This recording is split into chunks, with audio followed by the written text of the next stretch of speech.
Okay, so we're now going to Beijing. Babay muna for now, Shanghai. First time ko sasakay ng bullet train. Kayo ba? Pero dito sa China, hindi pa, no? So, tara, experience natin yan, yung bullet train na yan.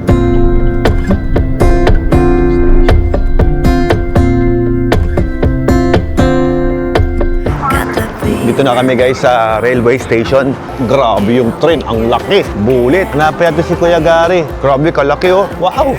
Grabe. Parang sa pelikula ko lang napapanood to. Para kaming tumakbo sa pelikula. Mas matulin to sa tron, mami.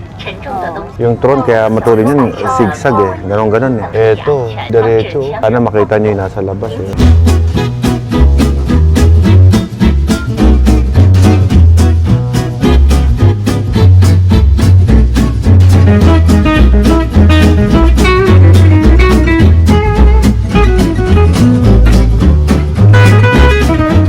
Okay, so nandito na tayo ngayon sa Beijing Station. Ang bilis ng biyahe. Time is 11:15 ng gabi.